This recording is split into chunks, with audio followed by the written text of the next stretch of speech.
Hey, we are back. This is the All In podcast. If you are watching on YouTube, make sure you check out our audio version. We had a nice discussion there about the Pacers firing Nate McMillan.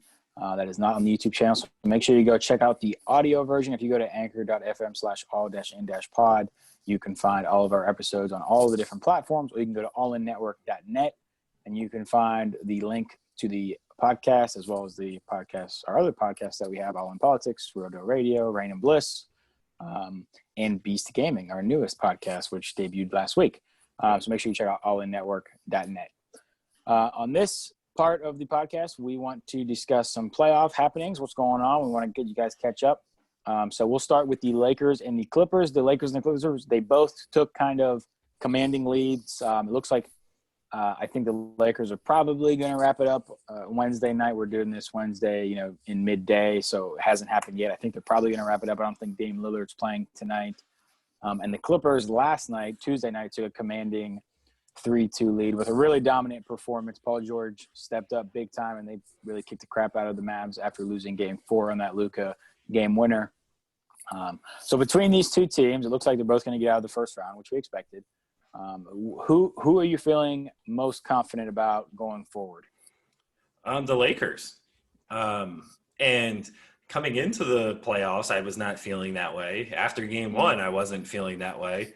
But the Mavs are exposing a lot of Clipper flaws here. That they're not really as good at perimeter defending as we thought. Now, granted, Patrick Beverley's out. But Luka's torching these boys. And you have like two of the best wing defenders in the league in Kawhi and Paul George. And like neither of them have really like stepped up and taken the challenge. Like, okay, I'm going to shut this dude down. Like for some reason, and when they are guarding him, he'll seek out Reggie Jackson and get a switch that you don't necessarily need to switch. And, that's how, that step back game winner and things like that happen because he's abusing Reggie Jackson. Well, like, don't switch, fight through it. Like, you guys are some of the best defenders in the league. Like, that screen can't be that hard to get through. Right. You know what I mean? So it's like, I don't really get it. And it concerns me because that was supposed to be their thing was, at least on the perimeter, they were supposed to be this lockdown defensive team. And they haven't looked like that at all. Now, obviously, they had a blowout win last night, and I think they're going to finish this up in their next game because I think like the rolled ankle that Luka had is finally starting to kick in as far as like this is starting to stiffen up, and because you could see he was gimpy last night. Because and a lot of times like with a rolled ankle, that stuff doesn't super impact you within the first like 24 to 48 hours. Like you really start to feel it when the swelling kicks in, you know what I mean? And it gets stiff after you've sat or played. He went out and played on it again, you know what I mean? So that probably didn't help. Morris stepped on it. Right, exactly. Well, yeah, Marcus Morris stepped on it last night. So it's just like, I don't know that ankle's going to be good enough for him to get them through game 6 and force a game 7. And I don't know what Porzingis' status is either, but yeah, man, they've been exposed. They've been pretty bad defensively, and the pandemic P thing has been real throughout the pretty much this entire series and up until last night. It was good to actually see him have a good game. I'm a Paul George sympathizer usually. I think we talked about his playoff struggles in OKC on a previous episode when we were talking about top playoff players. I had him higher than you and Todd did. And now I'm just like, okay, well, I'm gonna have to concede. You guys were right. Cause he's been awful. And then I saw like D-Wade tried to get on Twitter and say it was the shoulder. We're like, oh, well, was his shoulder hurt last night? So, you know what I mean? Like, that's not a valid excuse. Funny how that works. Right. Yeah. So that's not a valid excuse to me. And, if he can't be at least consistent, like, they don't need 35 from him every night. But like if he's going to be having these bad games, especially in the second round, like they're going to get Houston or No, I'm sorry. They're going to get Denver or Utah. Yeah, probably Utah, who's playing well, by the way. Donovan Mitchell is not going to, give you nights off. So I don't know. I think they're still I think you can still book them for the conference finals, but they're going to struggle there. And when they get to the conference finals, I don't have the same confidence in them beating the Lakers as I might have had, even though the Lakers were my pick. I don't have as much confidence in the Clippers right now as I did previously. Yeah, I think it's the Clippers for me too, and it's the defense. Like, we were expecting this defensive juggernaut. Kawhi has not looked like the same defender he has in previous years.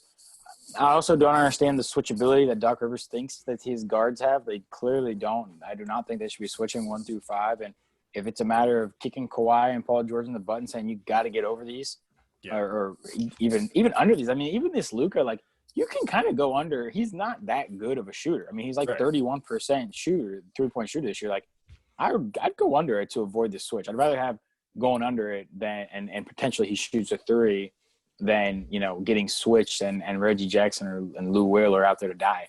Pat Beverly coming back probably will hope, I would imagine. But yeah, Clippers did look good last night. I think Paul George is really the key here because Kawhi's been consistent. If me and Todd talked about this last night, I think 25 is kind of the number. If Paul George can get you 25, really not even 25, more like 22, 23. If he can get over that, Clippers are going to be tough to beat for anybody because what Kawhi's going to give you. But if he's struggling like he did, and man, he's struggled.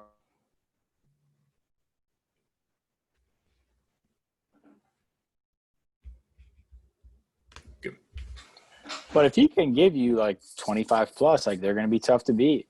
Kawhi's going to be consistent. And the Lakers, who, after they lost game 1, I was on here talking about how I didn't think the shooting, or I didn't know if the shooting was going to improve. Well, it has really very much improved. Yeah. They were pretty unbelievable the last couple of nights, especially Monday night, going for 80 in the first half, like 11 and 19 from 3. They were hitting from everywhere. KCP has been great.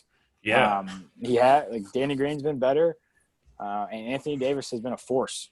So, and this is kind of what we expected coming into the Blazers series was we don't know how the Blazers are going to defend these guys. Game 1, they missed a lot of shots, and they haven't missed that many shots since, so they've been dominant. Yeah. Now, I do think Clippers have the easier road here, assuming Houston beats OKC. Now, if I'm the Lakers, I don't know if I want to see Houston in the second round just because of the variability of the shooting, and you don't know. The Thunder have had success against Houston because they've thrown this Lou Dort guy. Yeah. Who, this football player looking guy at Harden. Like, he's the football player at pickup ball. Like, Yes, he is. When you go to pick up and there's a football player there and you do not want that guy on you, like that guy when he's playing defense, you can't get past this arm right here. Exactly. That's Lou Dort, and he's done a pretty good job on Harden. I don't think the Lakers have that guy though. Yeah. So I think the Lakers have looked better. And in a Lakers-Clippers matchup, I'm more bullish, but I like the Clippers' road to the Western Conference a little bit easier. I think they'll be able to handle Utah probably pretty easily. So I think we're in agreement there. Let's go to your team, Philly. They got swept by Boston, 4-0. Have since fired Brett Brown. So let me ask you this, and then you can get into your rant. I know you got a big rant. So here's the game we'll play, okay? All right. You just got a call. It's Elton Brand. He's calling you, and he's saying, Eli, I just got fired, and they're replacing me with you. Are you blowing this up with Embiid and Simmons? Are you trading one of them, or are you finding a coach who can work with both of them? I'm trading Joel Embiid. Yeah. Because I don't think you'd get nearly the same value for Ben Simmons that you would for Embiid. And ultimately, in today's NBA, a dominant center does not really win you championships anymore. I think, especially like a dominant down low on the block center, he hasn't quite developed into an elite enough shooter to be considered a full-on stretch 5 that can play with Ben Simmons. Like Joel Embiid is at his best on the block, using his size, footwork, and strength to get easy buckets. So in that case, you have to choose one to build around. And it's ironic saying this now, but Ben Simmons is the healthier of the two. I know he's hurt right now, but over their careers, he's been healthier than Embiid has. and his style of play is easier to build around in today's NBA. He also fits better with Al Horford than Joel does, even though those two, Joel and Al Horford, can coexist, but preferably Al Horford should be at the 5. That's where he belongs. That's where he's at his best, because he's a mismatch problem in pick and pop situations. Yeah. And he also defends the paint well. So, and also gives you switchability on the other end of the floor defensively. So he's a better center for today's NBA, and fits a lot better with Ben Simmons. And what Joel Embiid can get you back is greater than what Ben Simmons can. So I don't see why my first move, I'd be calling the Wizards. I'd say, look, you're not going anywhere with Brad Beal and John Wall. We'll take Brad Beal. You take Embiid. I don't know how you figure out the pick situation or what, and see if that's a deal they bite on. And even then, if you can't pull that off, I think you have to then look at a guy like Zach LaVine, where you get a lot more picks back. Like I think you could get LaVine and their lottery pick. What do they have? They have the 4th pick. Yep. So LaVine and the number 4 pick for Joel Embiid. Or Marketing. Or Carter, Wendell Carter. Yeah, I'd take either one of those. One of those guys. That's what Taylor actually texted me the other day, and he said Wendell Carter and Lauri Markkanen and the 4th pick for Joel Embiid. Who says no? Probably the Bulls. That's what I say too. That's what I say. I think they like their core. Or honestly, I'd take Kobe White and a future first rounder and their number 4 pick. Or something like that, because Kobe White will probably be a better defender than Zach LaVine throughout his career.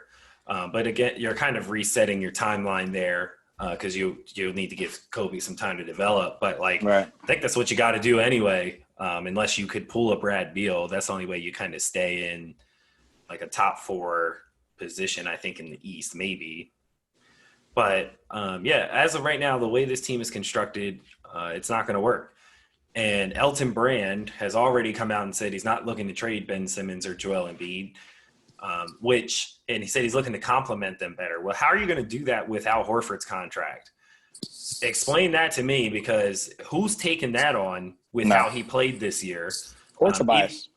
And I'm a Tobias sympathizer, because I think him playing at the 3 is not his best position, and he has no space to really operate, and we don't play at a fast enough tempo for him to even get out and transition, run the wings and get something easy. So he's kind of been reduced to a spot up shooter almost, and that's not his game. Right.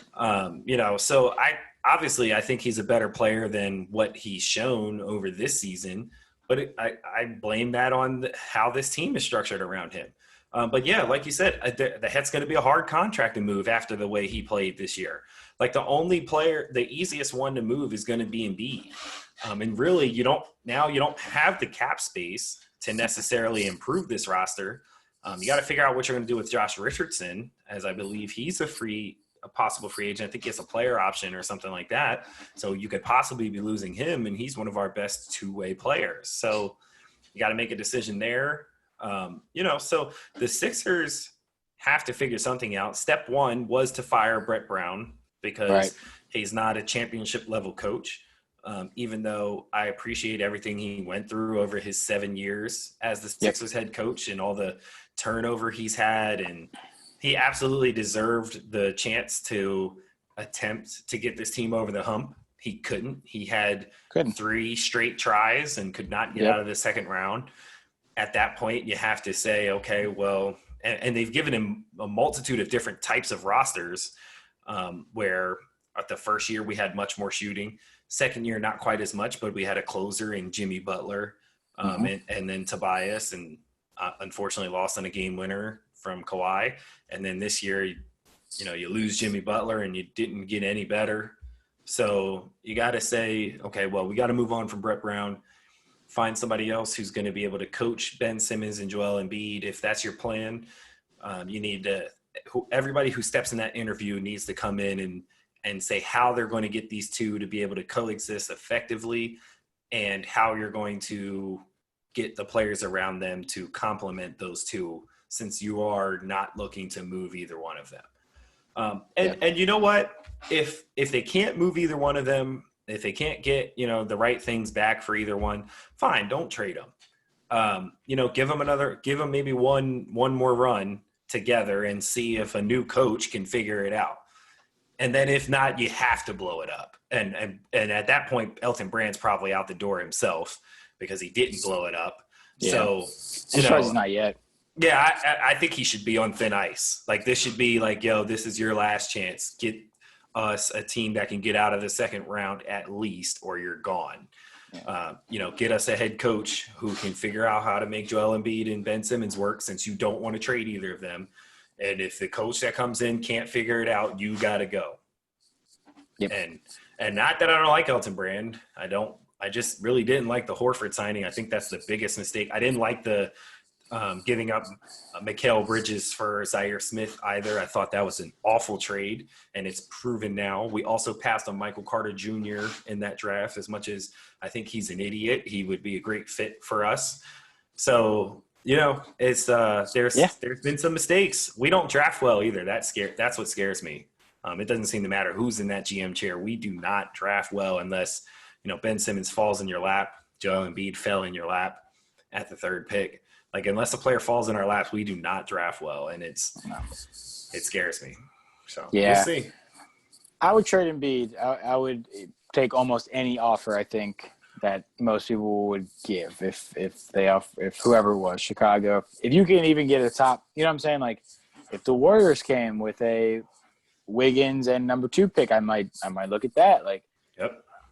I don't know. We'll see. Can I throw one more? Go ahead. Buddy Hield, I think, once out of Sacramento since they moved him to the bench. I'd take Buddy Hield and a buttload of picks back for and maybe another player. Yeah. Give us Harry Giles. Buddy Hield, Harry Giles, and some picks. In a heartbeat, I would. If I was the Sixers, I think I just want out on Embiid totally. He's lazy. Every year now we look at this in the playoffs, and he's out of shape. He can barely get up and down the court by the time it's the third quarter. Yeah. We were hoping that the pandemic, time off would help. It didn't help. It was still the same thing. I mean, I think second quarter of game 3, he gave up on the series. It was over after that. He was done. He tried really hard for the first quarter. They were losing. He was like, fuck this. We're losing. I'm out of it. And he was done. And I would just be so out on him. Elton Brand, I figured, would be fired or reassigned or something. Brett Brown, though, he's going to be a great TV guy. His accent is great for TV. He's going to be good on TV, I think. I don't know who's going to give him a deal. ESPN, maybe NBA TV to start out, probably. Who employs Chris Webber? The TNT. Okay, well, get Chris Webber out of. And I feel bad because Chris Webber seems like a really nice guy. He does. He's just so bad. He's awful. And they're stuck with him. I think if normal situation, I think he's already off the call just because of the Twitter shit. But because they already sent him to the bubble, he's kind of stuck there now. Yeah. So. He was trending the other night during a game, and I was just reading the the tweets. It was comedy at its finest. Yeah, he struggles. He's a nice guy though, but it's not been great. So, all right, so let's talk then about the team that beat Philly, the Celtics. They're on to the second round against my squad, Toronto, who swept the Nets. That series, they're going to just kind of keep these moving, it looks like. Now they're going to start right away on Thursday. So tomorrow will be game 1, assuming that the players don't say we're not doing this or any other reason that it would get pushed back. Kyle Lowry's status is unclear for game 1. He had rolled his ankle in game 4. Yeah. What's your preview for this series? So I think we're going to hold off on making a pick, right? No pick. Yeah, because we're going to do a second-round bracket, I guess, for another episode. But I think this is going to be a great series, probably the best. Well, I don't know. Miami and Milwaukee is going to be good. But the second round of the East is going to be lit. I think the Celtics are a super competitive team. They're a good two-way team as well. Kyle Lowry's status for the Raptors is going to be interesting because, that kind of leaves Kemba Walker, you know what I mean, as that That's an advantage for Kemba Walker, I should say, because he doesn't have to deal with Kyle Lowry, even though Van Vliet probably steps up and takes that assignment. But like you'd like to be able to throw both of them at him throughout a game. But I think the Raptors are well equipped to defend like Jason Tatum and Jaylen Brown. The Raptors have very good wing defenders. So it's going to be interesting to see if the young wing duo is going to be able to get theirs against, guys like Norman Powell and OG Anunoby and maybe even Siakam at times when maybe Tatum slides to the 4. Maybe he has Siakam on him. That's going to be interesting to see, man. I think this could be a big potential series for Jason Tatum. Like if he lights the Raptors up, you got to say like, yo, like this dude might be a killer because they got defenders for Jason Tatum. And if him or Jaylen Brown really like still has like a great series, obviously it improves Boston's chances. But I think, Boston on the other hand is going to have to figure out how they're going to deal with Siakam on the defensive end. And really just I think the Raptors have a little more size, down low with Marc Gasol and Ibaka. That's going to be interesting to see how that plays out as well. But I think that's going to be an incredible series. I think it's going to be an incredible series. I think it's going to go at least 6 or 7. Yeah. Probably the best series in the second round, and they're all going to be good. Miami, Milwaukee, Lakers, probably. I think probably Houston at this point, but could be OKC, and then Clippers, Jazz. We'll see, but I think it's going to be the best just basketball. And if you just watch the first round of the playoffs and the bubble games, these are probably the 2 best teams in the East right now. This could potentially be the deciding series. Just the way the Bucks have looked is not that great. Right. Lowry's huge. It's and he's the most important piece on this Raptors team. I don't know if he's necessarily the best player. Siakam might have an argument. Even Van Vliet has been unbelievable in all these games. Ibaka's been really good. The Raptors actually have a lot of question marks too. Like if they lose this series, like, okay, are they going to blow things up? Because, Lowry's got a deal left. Van Vliet is an unrestricted free agent. Ibaka's deal is over. Gasol, like they've got a lot of question marks. If they lose in the second round, they might blow it up and say, okay, like it's time to restart, which would be just devastating, obviously, after this incredible run they've had. But Boston, might not have Gordon Hayward. He's obviously not near as important as Kyle Lowry, but it's a piece. It makes Brad Wanamaker play more minutes, which hurts Boston, even though he's a pick guy. Oh, sorry. So I think this is the most entertaining series. We do not have to give picks yet, even though we're probably going to miss at least game 1. So we're going to see that before we give a pick. But I like the matchup for Toronto. I think they match up a little bit better just because of the guys they can throw. And, but Boston does have guards to throw at Van Vliet and Lowry, especially like Smart. And probably Jaylen Brown is going to end up guarding Van Vliet, I would think. So it's going to be a great series, man. I think that's the one I'm most excited for anyway. Agreed. I can't wait for that one. Yeah. So that starts Thursday night, and then we will be discussing it most likely on Sunday when we are back. That is all we have for this episode of the All In Podcast, guys. Thank you for listening. Make sure if you are on YouTube, go listen to the audio version so you can hear the Nate McMillan discussion. If you are listening on audio, go check out the YouTube page because there you can find All In Politics. They just had a great episode about Joe accepting Kamala Harris, as well as the Democratic Convention, which just happened last week. So they've got good stuff going on. Rain and Bliss is dropping tomorrow, I believe, but sometime this week for sure. They had a really good discussion on the WAP music video and song, which changed my opinion on things, I'd say. And then Beast Gaming is the newest one. He dropped his first episode last week. Esports podcast. So all the esports people, if you follow that at all, you've got to check him out. He is so in tune with all that stuff. And so that's a really good podcast. And allinnetwork.net, you can find the links for all those podcasts. Yep. And Beast Gaming is every other Wednesday. So they will, that podcast will return next Wednesday as well to give you updates. Yep, that's it. So make sure you head over to the website, go to the YouTube page, check out everything we got going on at the All In Network. This was All In Podcast. Thanks for listening, guys. See you guys Monday.